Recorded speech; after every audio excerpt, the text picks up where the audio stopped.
Hi guys! So today meron tayong delivery. Pinili natin sa Alibaba na ito sa mga importanteng accessories nitong kayak. So dahil na rin sa resulta ng mga previous testing ko dun sa kayak, so nag-decide ako bumili nito para sa safety natin at saka kailangan talaga siya. So ito ay, teka lang, kunin ko lang.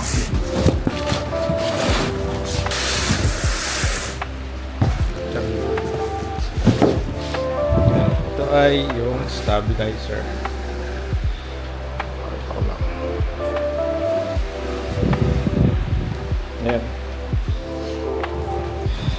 So, binili ko siya 2 weeks ago.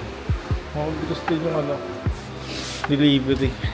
Doon ko siya binili sa same supplier ko na pinagbilan ng kayak. And then, sa loob nitong box na to, mayroon pang isang accessories na binili ko din. So, tingnan na lang natin. Bukod dun sa stabilizer, mayroon pa itong kasama. Isa sa mahalagang accessories din. Okay, so buksan na natin.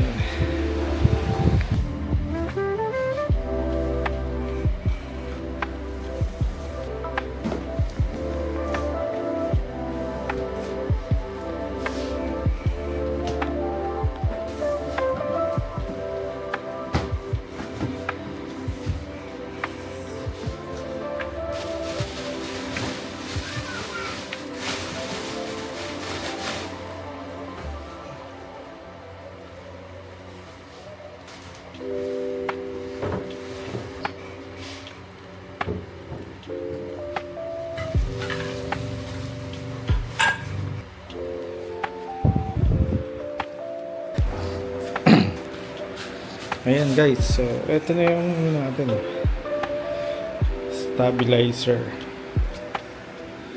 Yung pinili kong color, yung black, kasi dati orange yung stabilizer ko, so ngayon black naman. Mukha naman siyang bagay dun sa kayak. Tapos kasama yung mga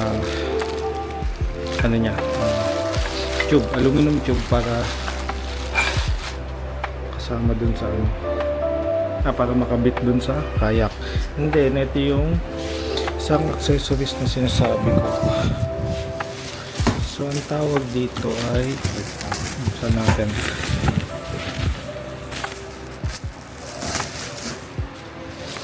Ang tawag dito ay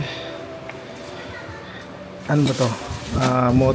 Trolling motor mount or bracket, T-bar. So kasi nag-decide din ako na mas gusto ko tong transom mount, pero nakakadagdag siya ng bigat. So ang advantage nito, mas magaan to sa kayak, hindi siya ganong kakadagdag ng bigat. So dito siya nilalagay. Mamaya pakita ko na pag nakabit ko. Siguro pinturahan ko na lang ng black para mas bagay. Ang disadvantage naman ito, I think, is dito kasi sa transom mount, marami kang malalagay na accessories dito kasi may mga screw siya. Tapos marami siyang pwedeng pagkapitan ng camera, for example. Unlike dito, ganito lang siya. Pero modern na rin ako nung mount ng camera 360 para dito na lang magkakabit. So ayan, mamaya natin ikabit yan. So dito naman sa stabilizer, ko dito, may laman to dito daw nila nilagay kasi ang kagandaan nito, may storage, may dry storage din yung stabilizer.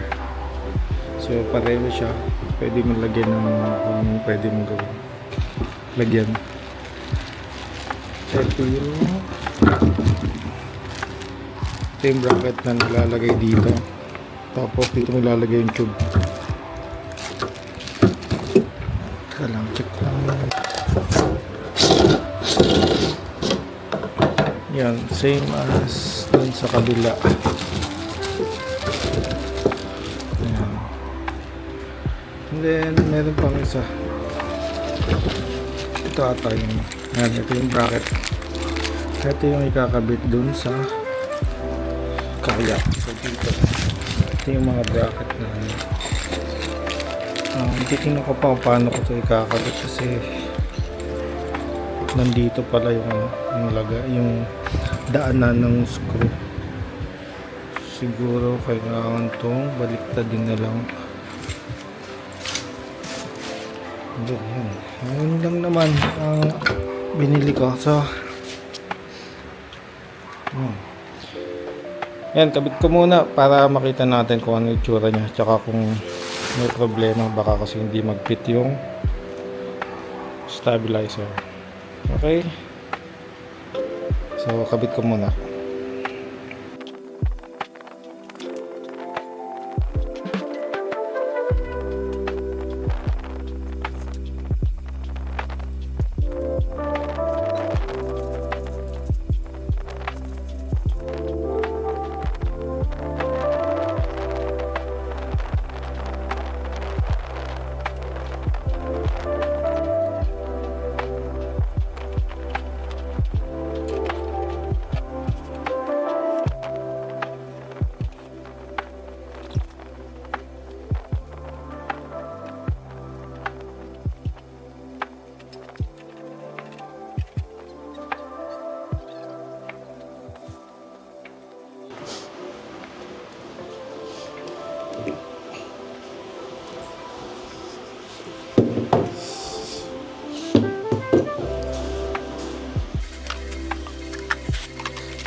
So ito yung last accessories ko kasi na ganito, yung last stabilizer ko na ginamit, masyadong mahaba yung center tube niya kaya pinutulan ko. So ito, tingnan natin kung puputulan pa kasi malapad naman yung kayak eh. So ang pinutulan ko ito kasi masyadong mahaba. Pero ngayon tingin ko hindi naman. So kaya ako nilagay yung yung crate. Kasi kailangan kong makita kung saan ipopwesto tong stabilizer. Kasi dito siya kakabit. As much as possible kasi dapat gitna or dulo. Pero mukhang hindi naman kailangan putulan. So ito yung bracket niya magkabila para mag-lock dito sa tube. So dito siya nilalagay. Ayan, dito nakalock siyang ganun. Kasi ang problema nandito kasi itong parang di yata pwede. Kailangan baliktarin yung railing. Tsaka kailangan hindi matakpan tong kita ba ito, tong butas.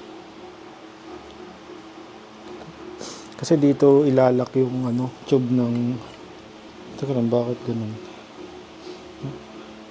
Nasa gilid pala siya. Ayan, ganyan. So dapat hindi matakpan to. Dito sa kabila. Ayan. So hindi, sakto lang pala. Mas malayo siguro dyan. Ayan, ganyan.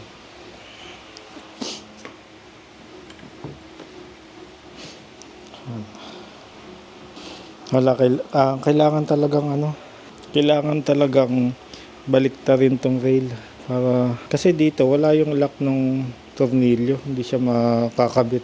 Wala pa nga kasama ang lock eh. So kukuha pa ako dito sa So ayun, kailangan tanggalin talaga. Tatanggalin ko muna itong lock. Balik muna natin.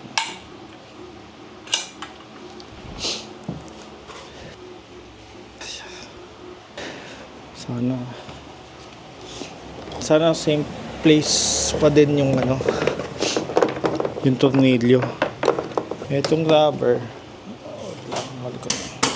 rubber kailangan din tanggalin kasi nandito. Ito muna.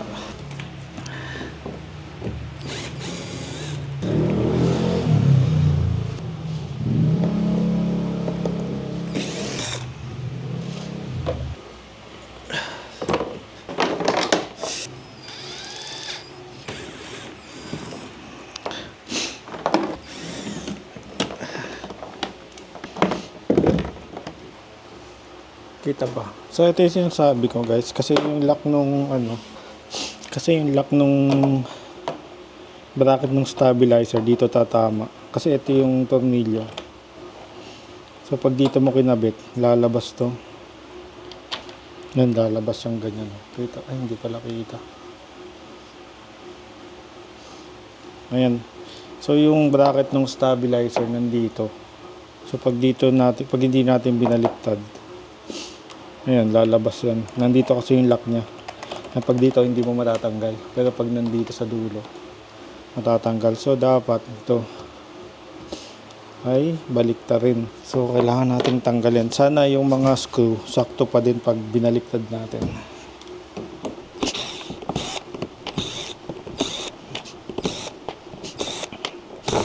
Sakto pa naman siguro. Nalaglag yung isa. Nalaglag yung tornilyo. Ayun pala guys, tip lang pag yung kayak nyo is nakalagay sa flat surface like tiles or semento na ganito, make sure nyo na walang mga tornilyo sa ilalim or kahit bato or pako. Kasi pag lumapat yung tiles nyo doon, ay yung kayak nyo, may tendency na mabutas kasi may ipit niya yung yung tornilyo. Tapos, plastic lang to. Siyempre, mas matibay yung surface ng tiles. So, mabubutas. So, kailangan walisan yung mabuti at linisin.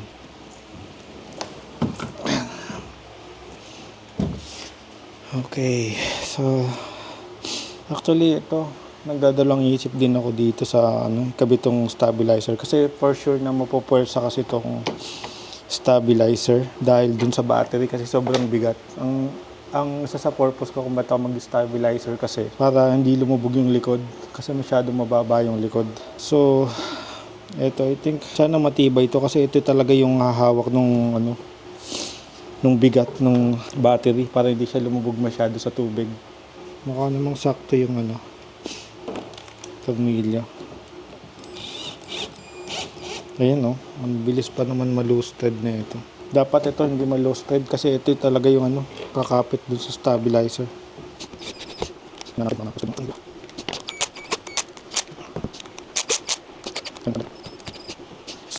May naisip pa ako isang solution dito kung sakaling magka-problema to. Maglalagay ako dito ng ay handle pala yung handle pala to itong nasa ilalim. Pero kailangan mayroong siyang flat bar na pa-L pa ganun tapos pababa. Para dito mo itutornilyo sa gilid. O pwede rin dito para dagdag puwersa. Hindi lang siya dito nakadepende. Okay. Parang malambot to Yun parang malolosted. Kailangan may lock sa ilalim. So, ayun pa isang nakikita kong solution dito. Lock na to yung gagamitin instead na sharp screw. Kasi ito, wala tong lock sa ilalim. Tendency mabutas. Lagyan ko na kaya ng lock. Abot kaya to? Hindi kasi abot to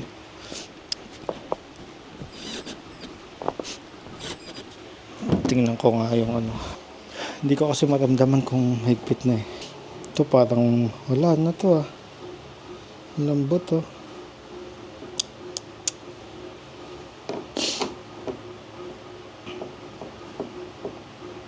Naku, hindi po pwede to. Kailangan to may lock sa kabila. Hindi katulad nitong iba. Okay lang. Dagdagan ko kaya ng screw to dito. Kaso, pag nagbutas na naman, huhuna naman yung ano. At yung iba ang sikip. Yung iba maluwag.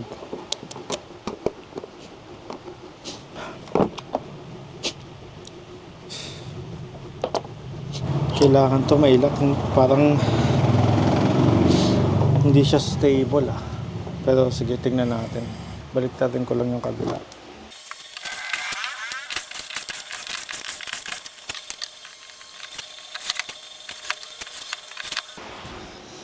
So ayan, baliktad ko na. So kabit ko muna yung tubo bago ko balik yung crate. So kasi ang mangyayari ito,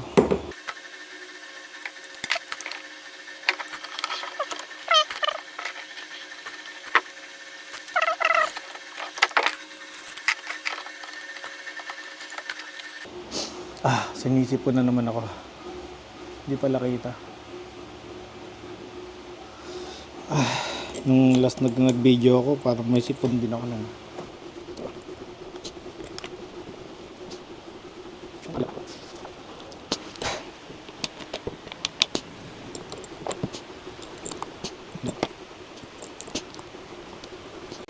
Pantayin lang natin para balance. Isa. Lako lang.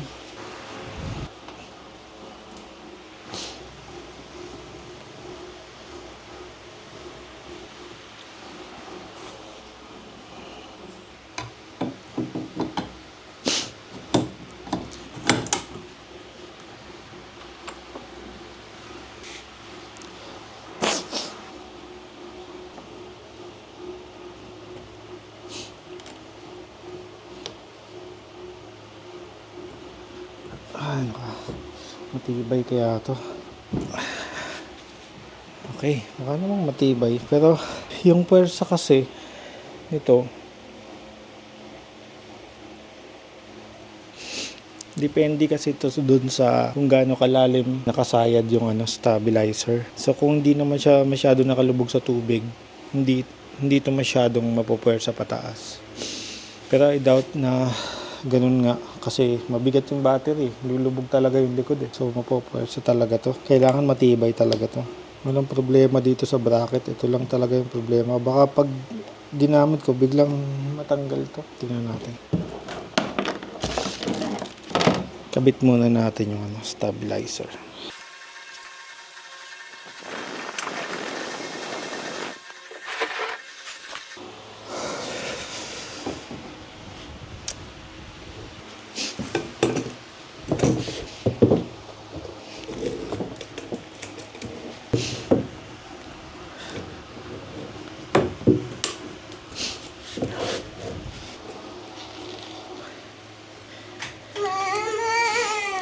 There.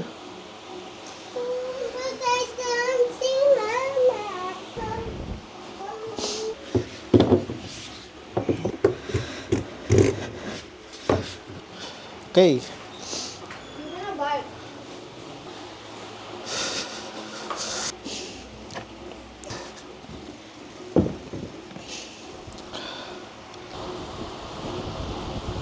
Okay. Okay guys, ayun na.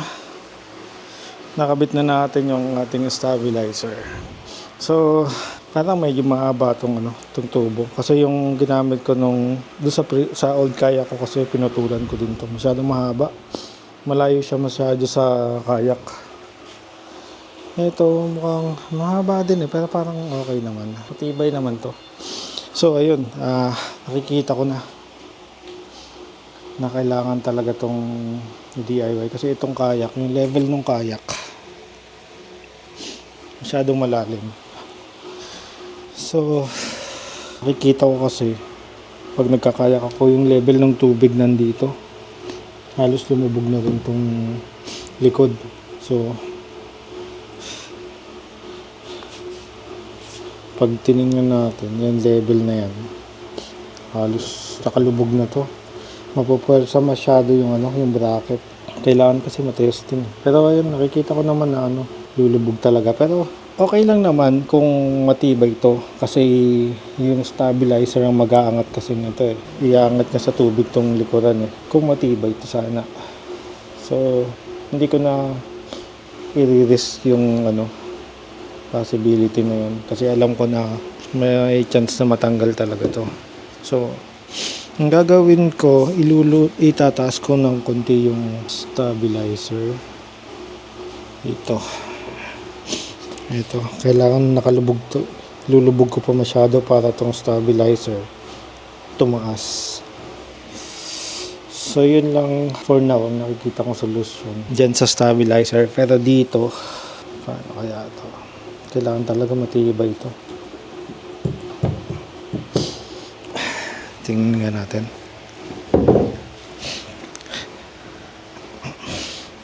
Matibay siya kasi wala pa sa tubig eh.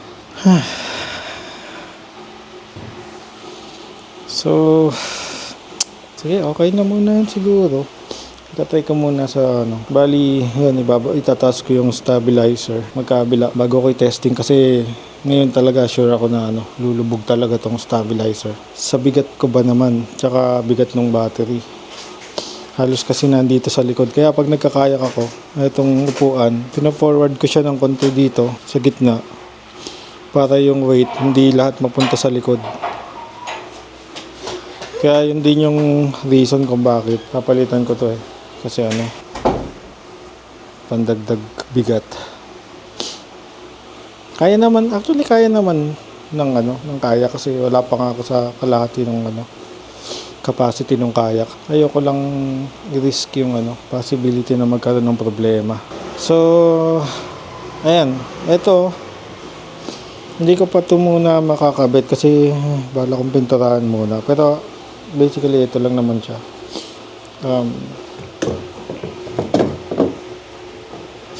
Same lang kung paano mo ikabit yung pedal kayak. Ayan, nakaganyan siya. Tapos, instead na dito sa transom bracket mo ikabit, dito mo na iipitin yung itong shaft. Nabubuksan to. Tapos dito mo ipapasok sa loob. And then, itong malapad na flat bar sa ilalim, siya yung maglalak dito. Ibabalik ko yung lock, yung ganito. Meron kasi yung ganito nakalagay dito, tinanggal ko lang kasi pinalitan ko nito. So next time ko na lang i-video siguro kasi pipinturahan ko pa para maganda. Okay, so ba? Yun lang naman. So kailan ba ako makakapag-fishing? Kasi gusto ko rin matest to. Siguro by next week pa. Mag-update na lang ulit ako. Okay, yun lang guys. So mag-upload na lang ulit ako ng video. Yan for testing na naman yung video natin. Lagi na lang for testing. Hindi na fishing talaga. Puro na lang field test. Okay. So, yun lang. Thank you for watching.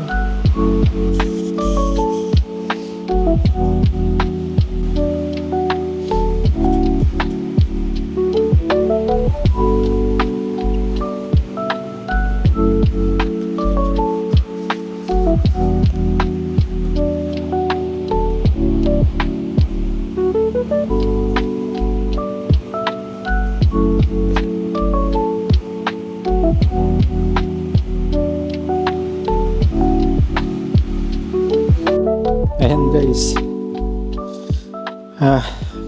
Wait lang. So, kinabit ko na din. Hindi ako nakatiis. Ayan, so tinanggal ko na yung flat bar. Ito. Yung transom mount. Tapos kinabit ko na yung bracket. So, ganun lang naman siya. Binalik ko to. Ito yung sabi ko. Binalik ko yung lock. Tapos dito ilalagay yung trolling motor. Nabubuksan to. Ayan, mas madaling ilagay. Saka mas magaan. So pipinturahan ko pa yan. Marami pa kasing gagawin. So ito ang problema kasi. Dito sa kasi. Teka lang, pakita ko lang ito. Ito kasing bracket na to. So medyo mabigat kasi to. Solid na plastic ata to. So hindi mo to matatanggal. Hindi to matatanggal ng hindi kinakalas itong controller. Tapos pag nakalas mo tong controller, kailangan mong i-disconnect pa yung wire niya. Kasi may wire to eh. Nung magko-connect dito, papunta dito sa motor, may wire to sa loob. Meron tong wire na gauge 8 din yata yun. Malaki din. So, di-disconnect mo pa yung yung wiring nun bago mo to matanggal. So, syempre, hindi to lalabas kasi dito. Yun yung disadvantage din ito. So, yan, kailangan mo pang baklasan. Ito i-disconnect mo yung wire sa loob. Tanggalin mo, tapos tsaka mo ito ilalabas, tapos ibabalik mo ulit. So, yan lang naman. Itatry kong i-disassemble ulit tong trolling motor. Yun ang problema, kaya medyo matrabaho din. Medyo matrabaho pag magsuswitch ka between mount, kung itong T-bar o yung transom mount. So, okay naman to. Itry natin yung meron akong tube dito.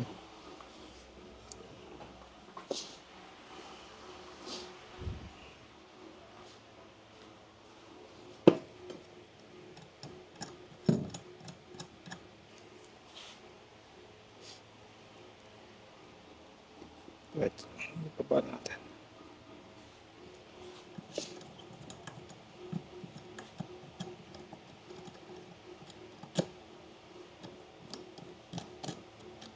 So, parang ang mangyayari ito. Kunyari, ito yung yung shock ng trolling motor. Yan. Yung ganyan. Medyo mas mataba lang ng konti yung sa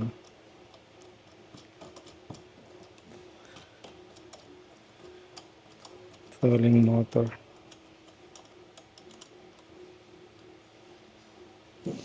Yan mas madali siya.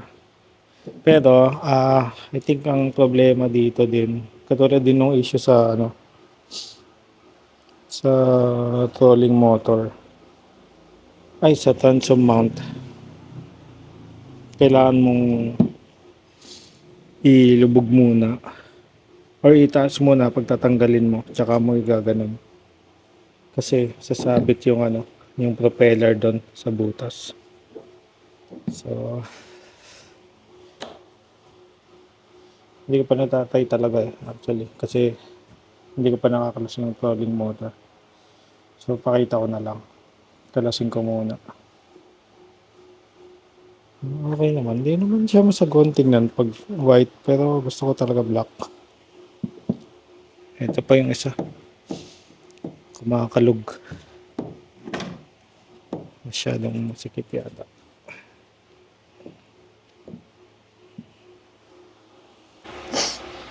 Ayan guys. So, ayan. Kinalas ko na. Ayan sinasabi ko na kailangan mo talagang tanggalin. Kasi itong wire nakakonect pa dun sa loob bago mo mailabas tong mount. Bigat din. Kaya nakakadagdag din siya ng bigat Although talagang mas maganda to kasi mas matibay. Tsaka pwede mong marami kang pwedeng gawin dito. Kabitan ng mga accessories. Yun nga lang mabigat. Kaya yan. So hindi naman kasi siya pwedeng tanggalin dito. Ito kasi permanent to Nakaseal to. Para hindi pumasok yung tubig sa loob. So hindi siya talaga natatanggal. Sa experience ko yun kasi tinry ko na itanggalin talaga yun So, hindi ko na lang pinilit. Kasi baka nga silyado. So matigas siya talaga. So dito talaga idadaan. Yan, binaklas ko pa yung controller. Para lang matanggal. Yan, ikakabit ko na ulit. Hindi ko lang tong camera. Saan ba pwedeng ba dito? Kita ba? Yan na lang. Kita naman.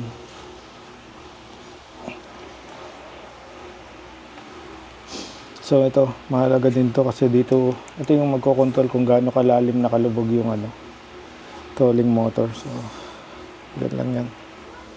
Tapos ito,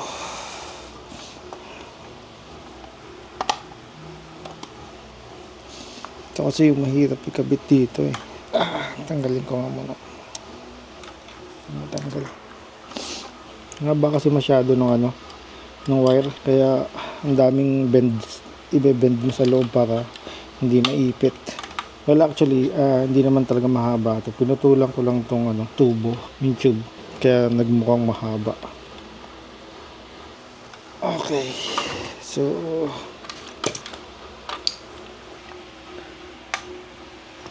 ito pa yung isa sa mahirap dito eh. Ito. Ang hirap niyang igitna. So, wait lang. Paano nga ba ito? Negative. Dito ba? Wait lang, double check ko pala ito. Hindi ako sure dito. Saan ba yung positive at negative? Check ko lang dun sa diagram. Okay, tama naman. Tama naman yung diagram. So, ito lang, mahirap dito. Wait lang, hindi pala kita. So, kailangan hindi maipit tong mga wire.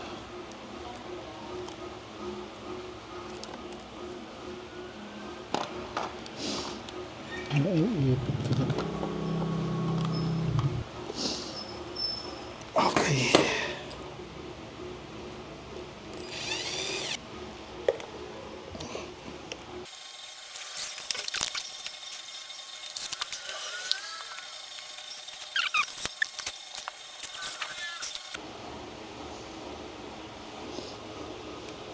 Yun.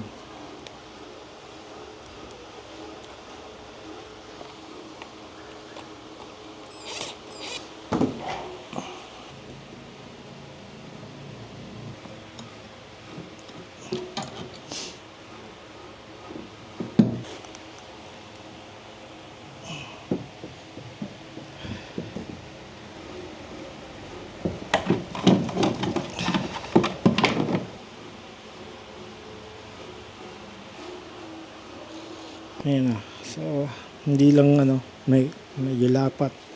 Pero mas okay yan para mas maikpit. Ayan na. So, ganyan lang naman yung itsura niya. Mas simple. Tapos, ayun lang ang disadvantage nito. Wala siyang lock. Unlike dun sa isang mount na ginagamit ko. Nakalock siya. Tapos, pag ibababa mo na, tingnan ko nga kung sasayad. Tanggalin ko muna itong...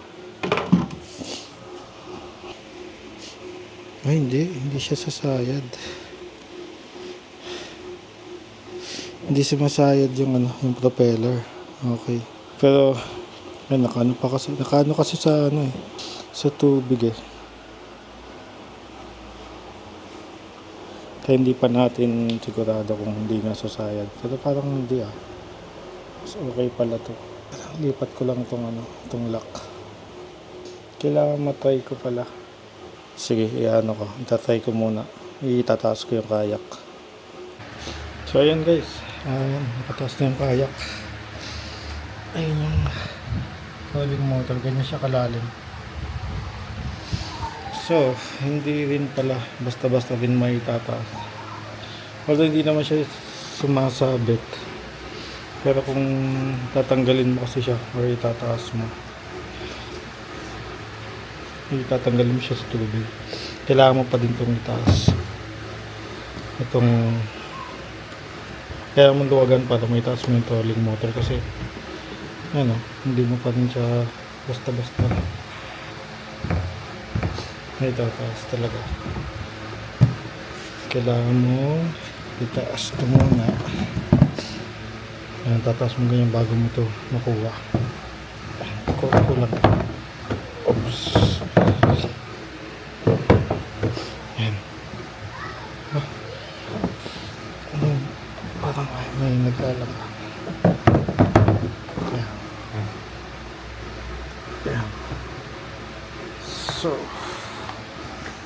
Ayan. So,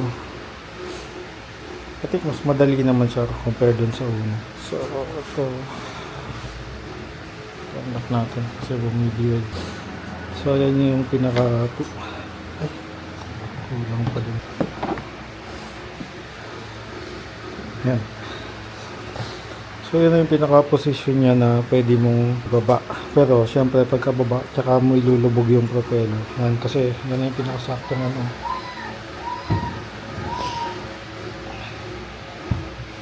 Yan. Ganun siya, ganun nga lang siya kataas. So yan, pagka balik sa ganyang posisyon, luluwagan mo yung ano, lock, pakaibaba yung trolling motor. And then pwede mo na i-lock. Hindi ko lang may ibaba kasi baka bumaksak tong ano. Yun lang naman ang ano, problema. So hindi siya pwedeng bastang iyang. Kailangan itaas mo muna to. Hindi siya pwedeng bastang tanggalin sa tubig. Okay na din. Parang mas okay nga to. Mas malinis siya tingnan. Mas malinis. Tapos simple. Mas magaan pa. And then mas madali pang ikabit. Okay, so yan, next video testing natin kung okay ba yung stabilizer. 100% sure yan, babagal talaga tong kayak kahit naka trolling motor ka or naka pedal, kasi yung stabilizer magkokos yan ng drag sa water. So habang umaandar, since nakaside siya sa tubig, babagal talaga andar ng ano, ng kayak mo. So yun lang ang disadvantage ng stabilizer, kasi yun nga, for ano lang naman kasi yun, for stability, hindi siya for speed. Okay, so yun, magbibideo na lang ako next week siguro pag natest ko na tong kayak. Yun na, kailangan ko pa i-DIY ito mga to. Ngayon pa pala, teka, i-testing ko pala muna yung motor, baka mali yung wiring ko. Wait lang, kunin ko lang yung battery.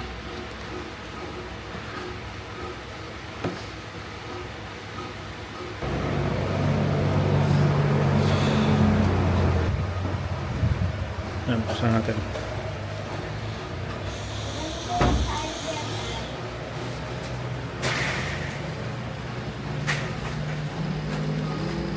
%75% speed. Okay naman. Maandar naman siya. Medyo tahimik nga eh. Tatay ko pag yun.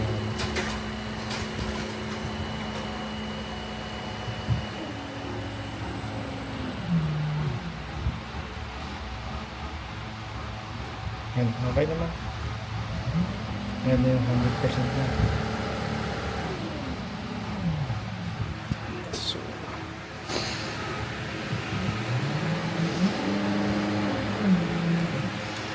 Okay, walang problema. Ready for testing ulit. Okay, yun lang. Thank you for watching.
Ayan guys, dito na ako sa spot.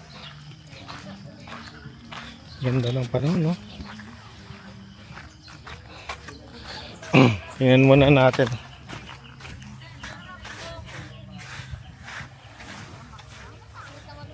Oh, kalmado panahon.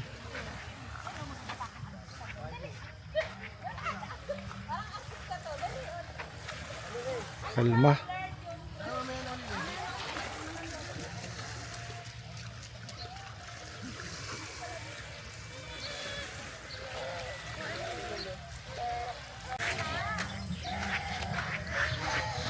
Okay, tinanghali na nga. So, okay, set up muna ako para makapagkayak na.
Okay guys, so bali ito yung ginawa kong upgrade dito sa stabilizer. Wait lang, bigat. So ayan. So ang ginawa ko, since para maiwasan yung yung persa dito, naglagay ako ng stop dito, tapos dinaan ko sa ilalim. Tapos dito ko pinadaan sa butas. So, ang mangyayari dyan, imbis na nandito yung puwersa, nakalak na siya dito. Tapos ito ilalak mo gamit, hihigpitan mo siya dito. Ayan, para mabatak siya pababa. Ayan, so may puwersa pa din dito pero hindi na siya ganong kalakas.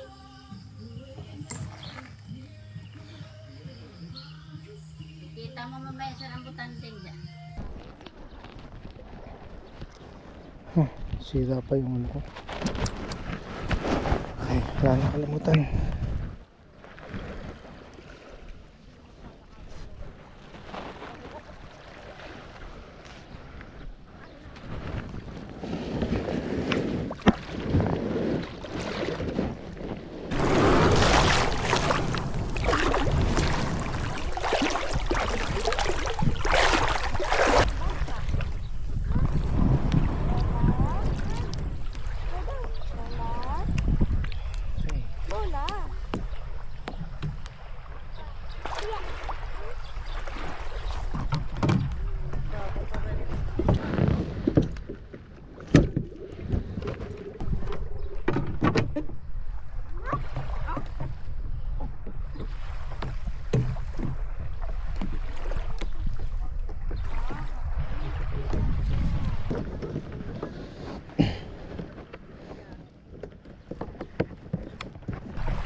Okay, testing.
Okay guys, pakita ko lang yung ano, yung stabilizer. So, ito. So ayan. Hindi naman siya masyadong nakalubog. Sakto lang. Saka itong kabila. Ayan. Hindi pa, paanda rin natin para kita. 75%. Ayan. Maganda yung ano niya. Lapat niya sa tubig. Sakto lang, hindi nakalubog masyado. Kasi pag nakalubog, medyo ano na yun, babagal na yung takbo ng under ng ano, kayak. Ayan. Okay lang. At least na ano niya, nahahawakan niya to. Matibay naman yung pagkakatali. Hindi na siya ganong lubog oh. Kahit sobrang bigat nitong ano, straight sa likod. Sakto lang. Ayun. Okay. So, magto-trolling muna ako. Okay.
Walang kumakagat sa trolling.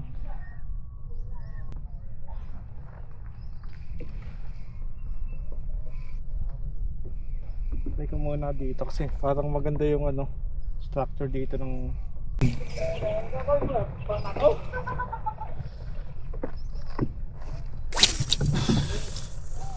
lapit ng ano ko, cast ko gawa nung gamit ko kasi ditong braid line. Parang 12 yata o ano, 10 pounds. Kaya ang bigat. Hindi ko may cast ng malayo.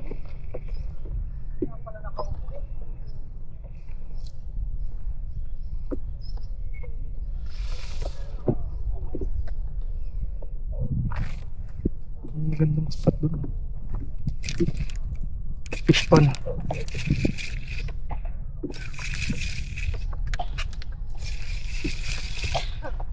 Gilpit ng drag ah. Fish pond.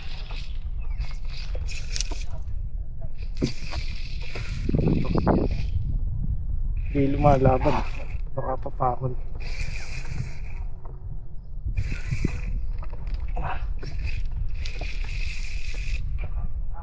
Ito.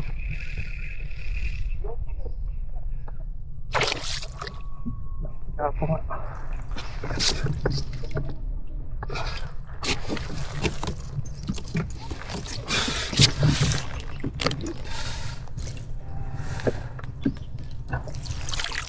First fish. Laki-laki.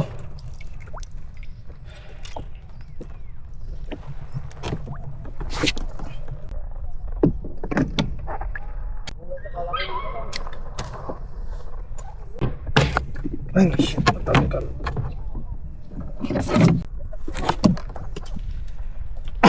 Safe na din eh.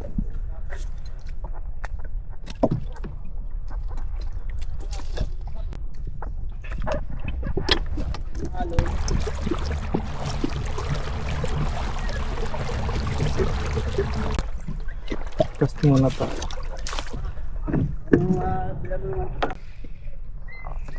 10 meters.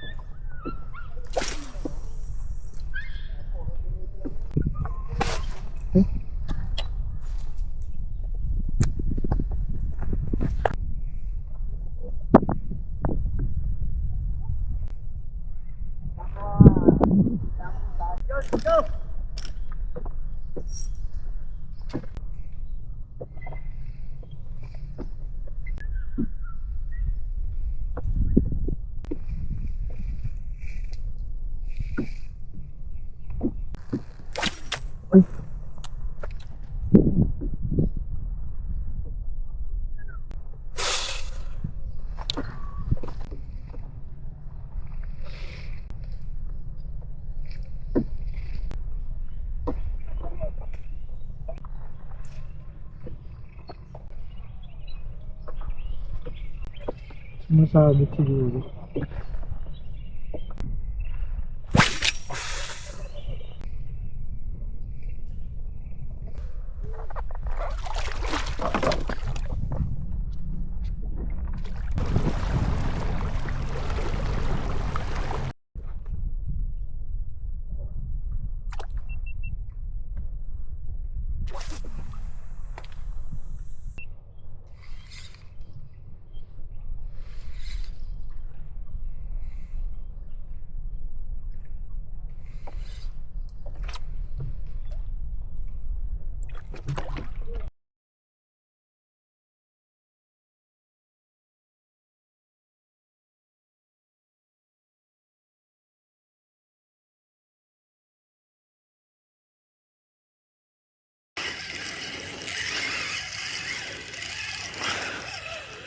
Shit. Yak.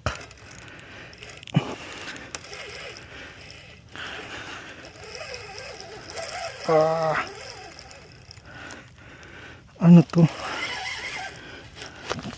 Shit. Sundan natin.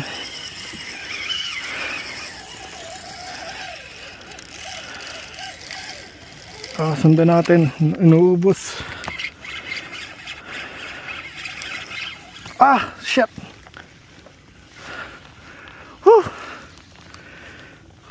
Ano yun? Naputol.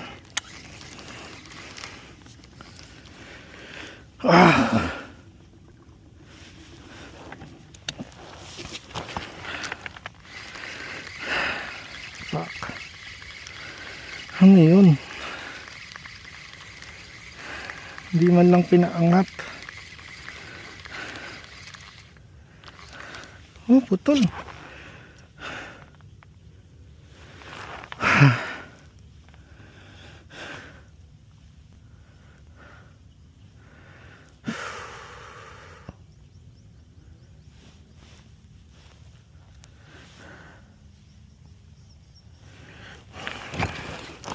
Niluwagan ko na nga eh.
Fish on.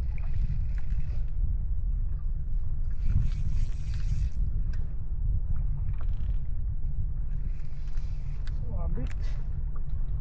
Sinabit. Pumasok sa ilalim.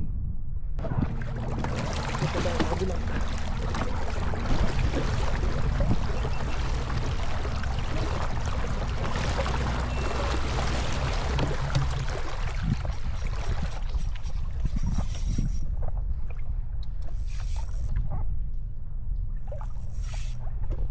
Sinabit. Sinabit.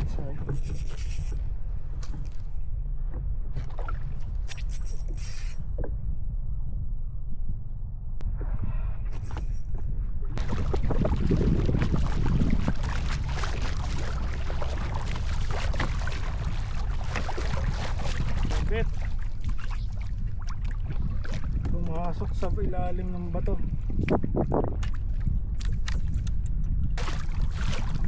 Sinabit. Pumasok sa ilalim ng bato.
Fish pond.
Fish on ba?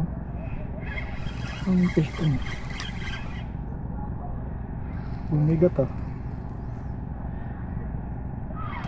Fish on na. Maliit lang.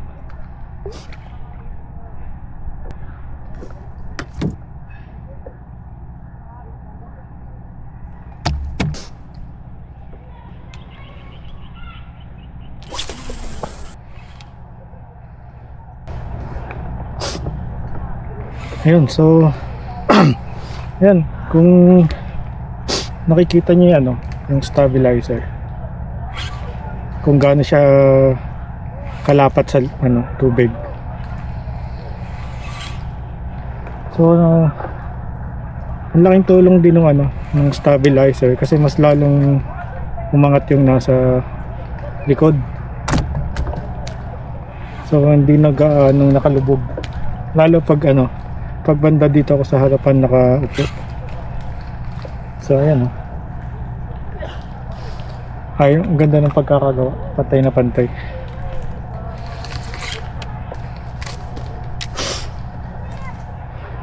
medyo ano lang siya syempre pagka maandar. Nakakadagdag siya kasi ng drag. So, nababawasan yung bilis ng ano.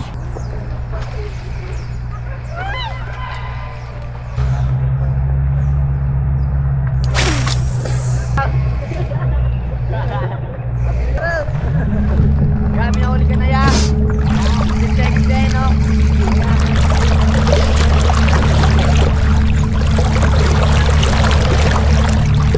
na uli ka na. Kunti lang.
So ayan guys, malas, nalaglag yung mga uli natin.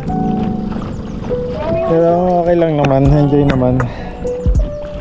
So ayun nga ang resulta ng stabilizer na kinabit ko. So overall okay siya in terms of safety tsaka stability syempre. Pero ramdam ko medyo bumagal talaga yung kayak kasi medyo nadadrag yung magkabilang part nung kayak. Kaya yan, pero okay lang, mas pipiliin ko naman yung safety. Tsaka pwede mo namang bilisan yung yung sa motor. Yun nga lang, malakas sa battery. Pero ayun, overall assessment okay, approve. So ayun, nagtotrolling na ako pabalik.